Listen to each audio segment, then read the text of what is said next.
Homeschooling with a toddler at times might seem impossible and beyond challenging. Today I'm going to discuss how I make it work, share some ideas of what I do, and also to help you transition into this season of life and be able to continue on lessons with your older children.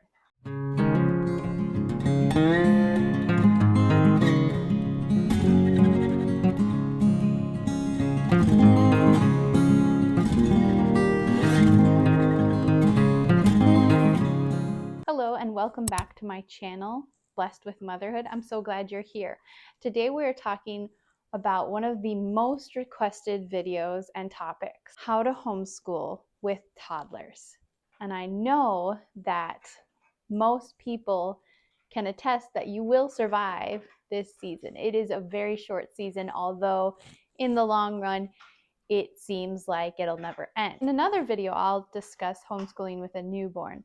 But I feel homeschooling with a newborn, while more taxing on the mom's physical body rather than anything else, is a lot easier to do because newborns can be baby worn and they can just sleep a lot of the homeschool day away. When homeschooling a toddler, I think the most important thing to keep in mind is how you feel about them.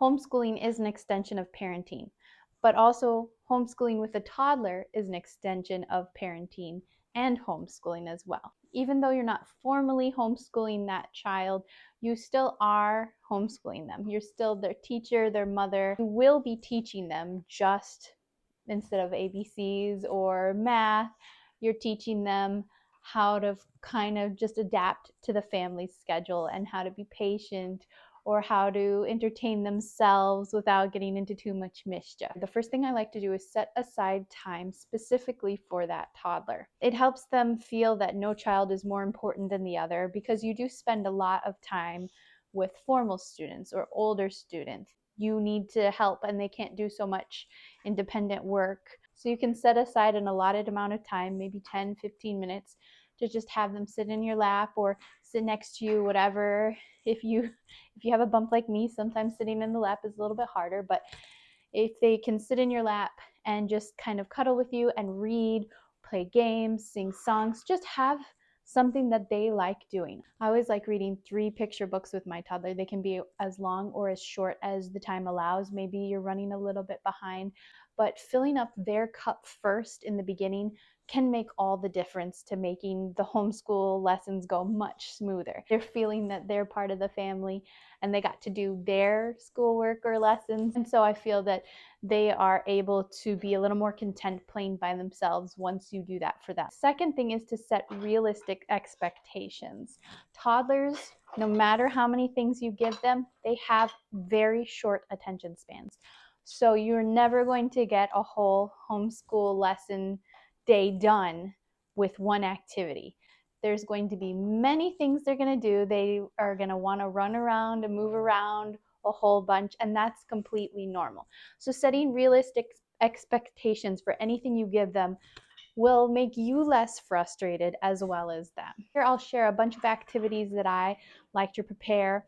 I like to have a list of all the toddler activities I can choose from that day and kind of rotate them in and out throughout the week, so it's not the same things every day. I also used to do toddler busy bins, but I ran out of space for the bins and I kind of started using the bins to keep other things in. Having a bin each day you do lessons is also a really easy thing to just pull out and give one thing at a time to the toddler until they're ready to move on to the next. So this is our art cabinet, and most of the stuff in here is not for my toddler because she can't really open this too easily. But I do have a bin that's Play-Doh stuff, so I can easily grab that out for her when she plays with Play-Doh. This is also like sensory stuff and Play-Doh stuff. I probably have to put more Play-Doh stuff in that other bin to kind of organize it, maybe clean some of this stuff off, but this is another easy basket I can grab out for her when she does her Play-Doh. I also keep out this, I think it's called a breakfast tray, but here, let me set it up. I don't think I can do it one-handed, so it probably needs to be rinsed off from today, but it's easy to set up, and then she is able to have like her own little play area, play table, without being on the actual table where we're doing our lessons. And then she can do her Play-Doh or busy bins or whatever she wants to do on here and still have the ability to move around. Sometimes if I know it's going to entertain her for a long time, I'll put her in her high chair, and then she's kind of more contained a little bit, but this is really good for when they want to move around and it's not going to be such a huge mess. And then this lower one right here has more stuff for her and my preschooler, but like we've got, you know, sticker books and paint with water. Those are really great. I love stocking up on those. Painting with water is so easy without getting like paint everywhere. If you want something quick, you know, these kind of things we can find like thrifting all the time. These are really great sensory stuff. You know, just kind of look around at thrift stores or what you have around in your house. These are really good builders. They are a little bit harder. It does keep my toddler busy, but she's not really building with these. She can play with the straws, but it does have small parts, so these are better for when toddlers aren't eating everything or sticking stuff in their mouth. But brain flakes, I don't actually give these to my toddler because she is very good at not eating stuff, but for some reason these just look super appetizing to her. So these are actually for my two older kids. When I'm reading, they can build these, and this is really cool. I got them an instruction book, and I keep them very high up in that basket because my toddler just, I don't know what it is about the brain flakes, but she has to eat them. I don't know. This is really fun. We've had this one for a ton, like a few years, and I think all three of my children as toddlers have played with this, so I probably have to get a new one. But you know, you can easily give them a piece of construction paper and they'll color and put stickers on it. It's pretty easy to remove. On here's the magic pen, but you know, I rotate what is in this bottom one for her to get out, and she's able to pick what she wants for the day. I usually rotate it weekly because I stick a whole bunch of stuff in there. But if she's getting bored with everything, then I will rotate stuff out. Okay, so we're moving over to here. So I'll give a better, like more in-depth homeschool room tour. And one of these drawers is missing. It's so weird, but I have it. I just don't know where I put it. But here, this level is for my toddler. So these are really fun. Not too much of a choking hazard because the pop art, they're kind of bigger. So then what they do is you put one of these on here, and then you put these like dot arts in them. It's pretty fun, and it's easy for toddlers to do. And so this has kept my toddlers busy for many years. I love this one. And then, oh, these are really easy too. Again, you can give them like a coloring book or construction paper. They can peel these dot stickers off super easily, and that keeps them entertained. These are some of my favorite. These like Crayola No Mess. So this one is finger painting. So there's no actual paint. It's just going to be like whatever this material is, and then they can only paint on these specific coloring pages. And I have blank pages to just color on, and then a whole bunch of markers. I mean, I've had these for years and years, and these are great not only to have them for homeschooling, but also like doctor's appointments or anything, because they are markers that will not color on anything else except this specific paper. And I just love it because my children always want to do markers, and markers are a huge mess. They will draw on the walls and everything like that if I'm not watching them. So this is nice to just be able to give to them and not actually have to make sure they're not coloring in books or anything. So these are a breakout when I really want to be able to pay attention to a lesson, and I know they'll keep her busy. I try not to use them too much because then it keeps the element of surprise. And then just some puzzles that I'll rotate in and out. This one, my preschooler likes to do with my toddler, and it's really cute. They have like in here, there's like a whole bunch of shapes and then number cards. And so you do the number card and then the shape, and they're all double-sided. I found this on Facebook Marketplace.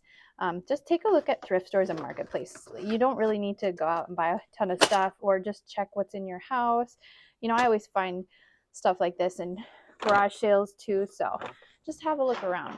And then these are some sensory bins. I have only one labeled right now because I think I need to redo these, like put some pasta and toilet paper rolls, just something simple and easy. But this one is space, so I have like toilet paper roll, dried black beans, some sensory stuff, and like astronauts. Just something easy that she doesn't stick in her mouth. The sensory bins keep her busiest the longest, but they are also the messiest. But if you use like pasta or dried beans, it's very, very easy to sweep up. So I keep contact paper in here, as well as these like painter tapes, because then I can make like shapes or do whatever I need to do on our kitchen floor and kind of give her a little something extra to do.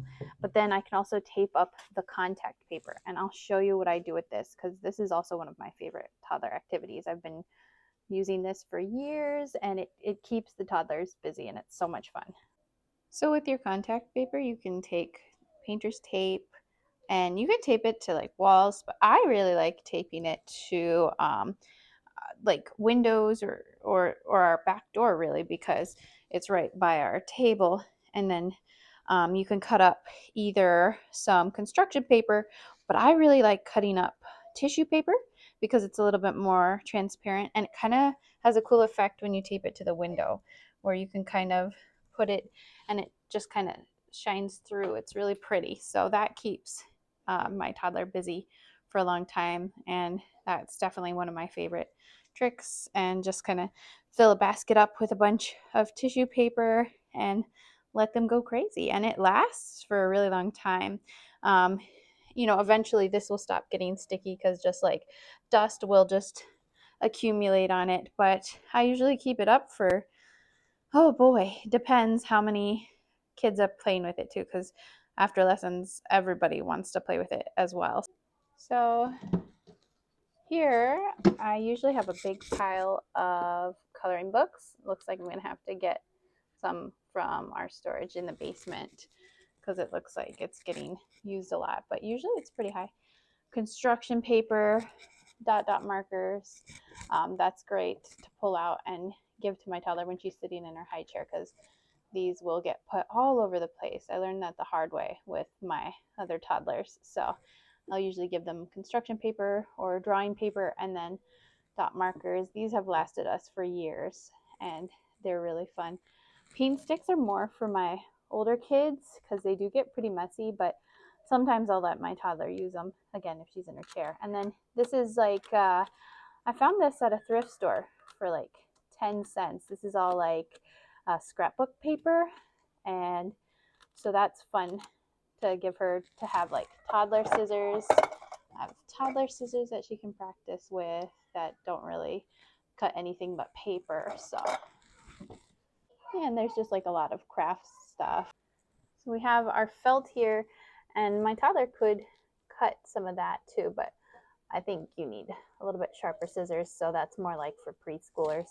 I keep our Play-Doh here. I'm gonna have to make some more because I have to make some every 6 months, and it's been about 6 months, so you can see it kind of gets hard, but there's like a bunch of craft stuff that I can pull out for her too. So Play-Doh is huge, so I really got to get on making some new Play-Doh. Here are more of the toddler puzzles, and I'll bring those into the rolling cart and rotate them. Those are easy puzzles for her to do, and this is more for my preschooler, but she can play with these as well.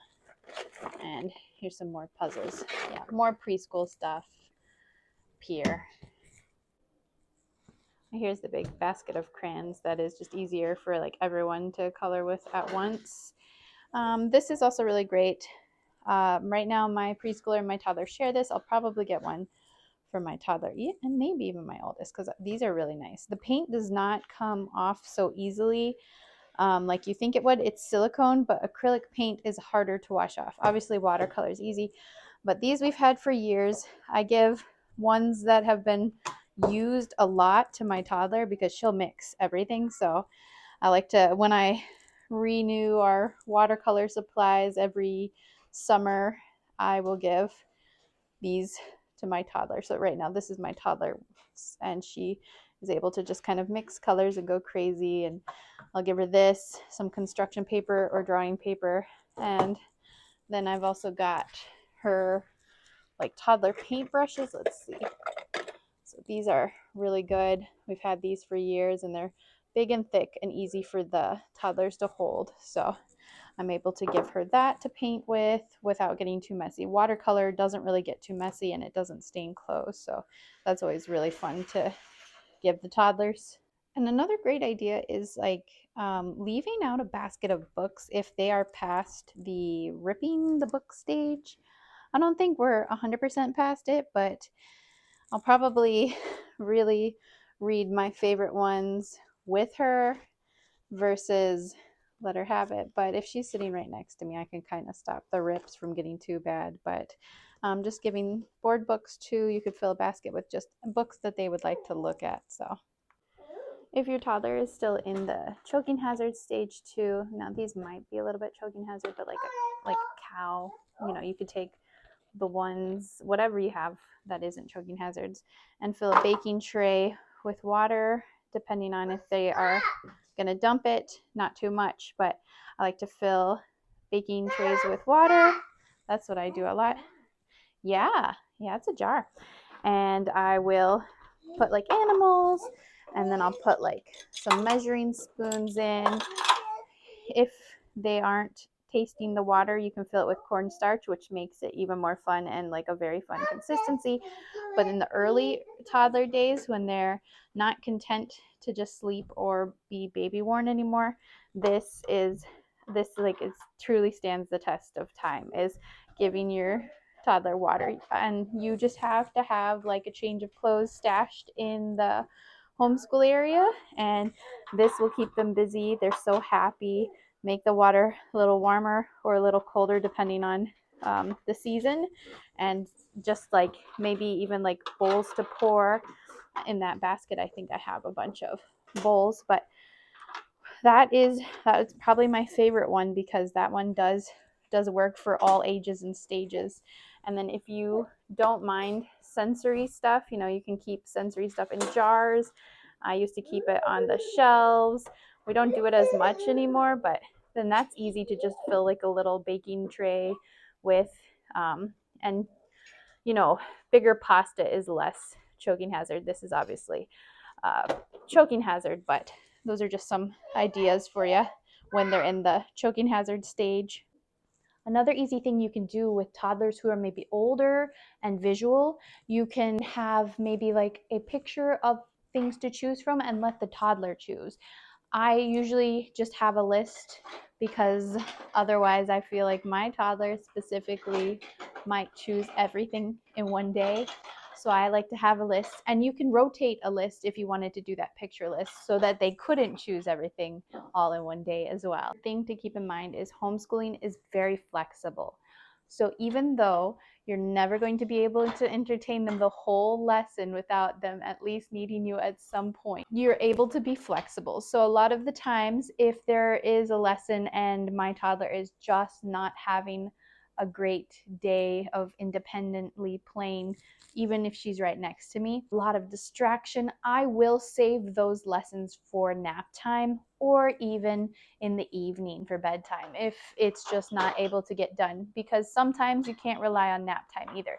But nap time is usually a good place to get those rest of the lessons done. So if there's something important like independent reading out loud to me, or math lessons, or something that just requires lots of concentration, then you can save those for nap time. So however you set up your homeschool, you homeschool very flexibly, because that is one of the most important perks of homeschooling, is that you set your timetable, you set your schedule or daily rhythm, and it can be set on your toddler's time as well as your own. Fourth thing I like to do is family subjects. Now, we are experimenting with a timetable right now, so I've kind of scheduled our family subjects around all over the place each day. But what I like to do before is I'd like to have what we called morning time. And that was a time that we could do all these family subjects. So even my toddler could participate in those subjects. With our new schedule, my toddler can still participate in those subjects, but I found it to be a little bit more helpful to be broken up throughout the day so that I could give her attention and she could kind of sit in my lap or be with me a little bit at a time rather than in all one big chunk. What you can do for family subjects, for example, is we have hymns and folk songs that we sing.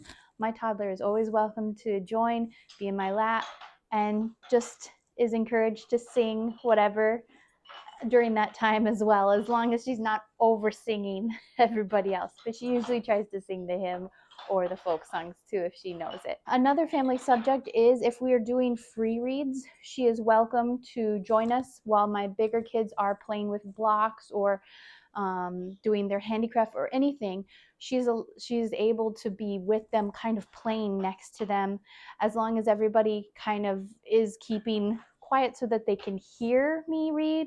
Then it's okay that they're playing together. Poetry is another great one. There are so many different ways to do family subjects and get your toddler involved. Less you have that the toddler can't be involved in, like math and reading, those kind of when my students read to me rather than when I'm reading. And the more you can get your toddler involved in family subjects, art class, whenever we do painting, she's able to do it with us.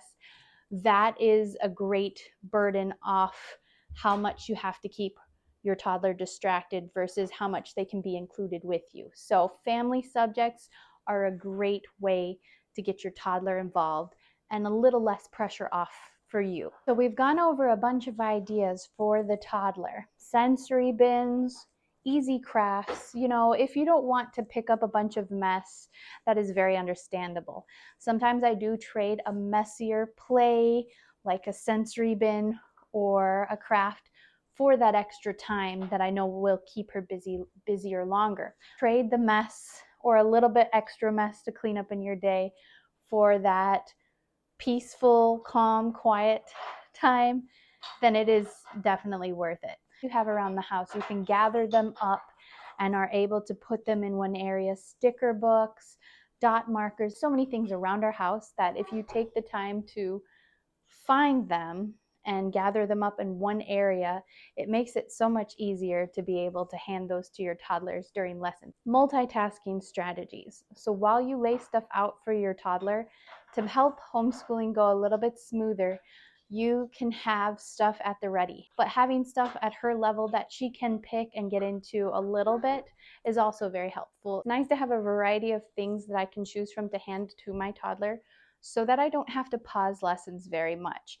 Maybe I'm pausing for a minute or two rather than maybe 20 or 30 minutes looking for stuff.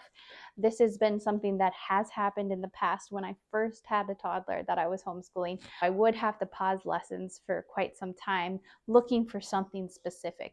Having a bunch of varieties to choose from helps me to just pause for like a minute or two and the flow isn't interrupted. Number 5.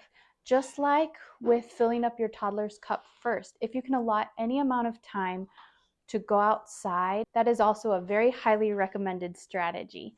Whether it's walking around the block, but you're not holding the toddler, maybe you're holding the toddler's hand, get that energy that the toddler has out a little bit and go on a nature walk or a walk around the block or play outside in the backyard, whatever you have time for.